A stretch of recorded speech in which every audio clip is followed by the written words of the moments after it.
जी business संवाददाता तरुण शर्मा हमारे से जुड़े हैं बातचीत करने के लिए। तरुण, क्या खबर है आपके पास? बिल्कुल, आज अपने पास एक गोदरेज प्रॉपर्टीज़ को लेकर खबर है। गोदरेज प्रॉपर्टीज़ नीदरलैंड की कंपनी के साथ फाइनेंशियल टाई अप करने जा रही है। जो नीदरलैंड की जो कंपनी है वो गोदरेज प्रॉपर्टी को शुरू में करीबन 500 करोड़ रुपए का निवेश करेगी, जिसके लिए जितने भी गोदरेज प्रॉपर्टीज़ के ऑनगोइंग प्रोजेक्ट्स हैं उसमें ये निवेश किया जाएगा।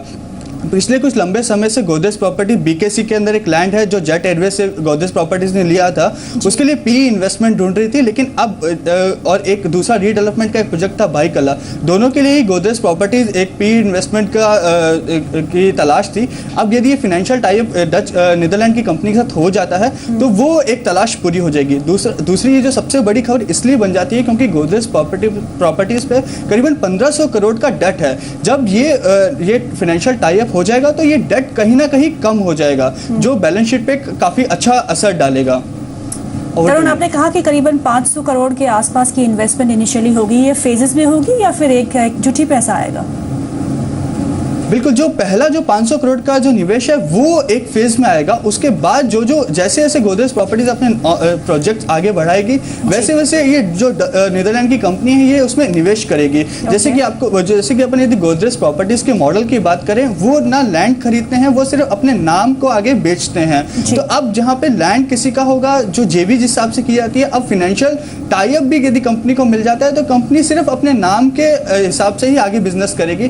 तो एक गोदरेज प्रॉपर्टीज के लिए एक अच्छा अवसर है कि उसके शेयर पे भी, उसके जो स्टॉक पे भी असर आएगा, बैलेंस रेवेन्यूज भी बढ़ेंगे और साथ साथ जो Tarun, one clarification I need, it is project specific होगा या फिर ये एंटायर एक टाई अप हुआ है जिसके तहत वो अपनी रकम जो है किसी भी प्रोजेक्ट में लगा सकते हैं? इज इट प्रोजेक्ट स्पेसिफिक और it's a normal joint venture और द इन्वेस्टमेंट पैटर्न?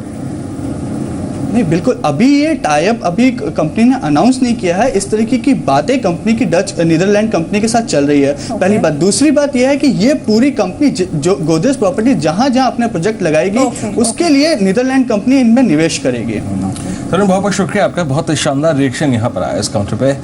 595 के स्तर पे, इनफैक्ट 596 पे कारोबार करता है और 600 रुपये के स्तर पे एक नीदरलैंड स्थित कंपनी, अगर आप देखें, इनकी सभी परियोजनाओं में हिस्सेदार बन सकती है।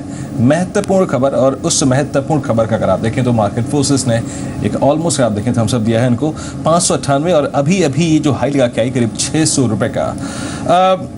आपकी राय चाहूंगा उपेंद्र, अगर आप इस काउंटर को ट्रैक करते हैं, हालांकि आप प्रॉपर्टी स्टॉक से और रियल एस्टेट से थोड़ा सा दूर है, but still Godrej properties since Inception अगर आप देखें तो इनके प्रोजेक्ट्स की जो टाइमलाइनर्स थी वो काफ़ी हद तक ठीक ठाक थी।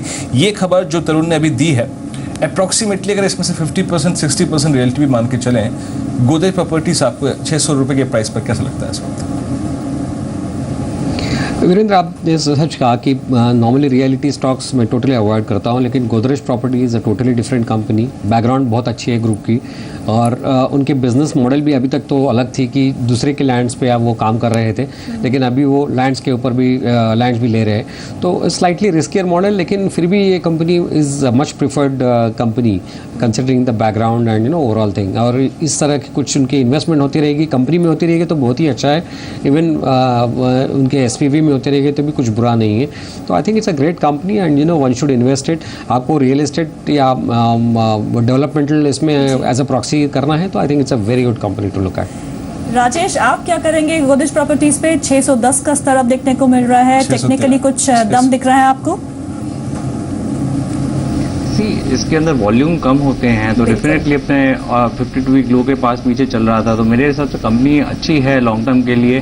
तो कहीं भी नीचे आता है आप एक्यूमुलेट कर सकते हैं इसको। 617.50 616 का भाव। एक्चुअली प्रॉब्लम ये है कि आजकल पी फंड्स भी आसानी से नहीं मिलते हैं। Any company who is facing the debt problem और कहीं से पी इन्वेस्टमेंट हो तो दैट्स डेट कम करने में काफ़ी फायदेमंद होती है। और उसलिए जो मूवमेंट आपको याद होगा मेरे ख्याल से एक लंबी चर्चा के बाद, अगर आप देखें ऑलमोस्ट 8 साल की, अगर आप देखें जद्दोजहद के बाद उन्हें एक पी ही पैसे मिला था 614 का स्तर यहाँ पे। और खबर एक बार आपको हम फिर बताते हैं यहाँ पर। दरअसल अगर आप देखें गोदरेज प्रॉपर्टीज की सभी परियोजनाओं में हिस्सेदार बनने के लिए नीदरलैंड की कंपनी के साथ इनका एक बातचीत चल रही है और प्रोजेक्ट्स पे निवेश करेगी। हालांकि कितना % निवेश होगा इसके बारे में बातचीत नहीं है, लेकिन हाँ 500 करोड़ के आसपास हर प्रोजेक्ट पे मैं इसकी बात कर रहा था। प्रोजेक्ट में करीब 500 करोड़ रुपए का निवेश होगा। ये फर्स्ट ट्रांच में होगा। ये लगभग ये जो पहला जो कड़ी होगी इसकी, और 12 करोड़ प्रोजेक्ट्स के लिए भी निवेश की जो तलाश है वो जारी है और इस खबर का काफ़ी शानदार रिएक्शन यहाँ पर और 611 का स्तर यहाँ पे 36 रुपये 45 पैसे काउंटर पर कार्रवाई कर रखा है।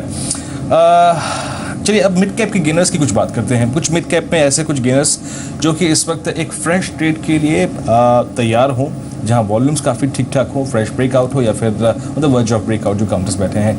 ज़्यादातर काउंटर्स अगर आप देखें मिड कैप बैंकिंग से हैं। UCO bank almost trading day high 6% counter पर कारोबार कर रहा है। इलाहाबाद बैंक लगभग 5% ऊपर है। IVRCL इंफ्रा 50 के स्तर पर आ चुका है चलते चलते, तो इसमें भी काफ़ी अच्छी खासी मजबूती थी और GMR इंफ्रा करीब 22% का स्तर यहाँ पे 4.5% काउंटर पर है। Pantaloons, India cements, HTIL, OBC। Rajesh, Pantaloons इतने स्ट्रॉन्ग राइट के बाद और HTIL अभी कुछ देर पहले मैं बात भी कर रहा था इस काउंटर के बारे में, इन दोनों में से किसी ट्रेड में लॉन्ग ट्रेड में पैसा कमाने की गुंजाइश है अभी?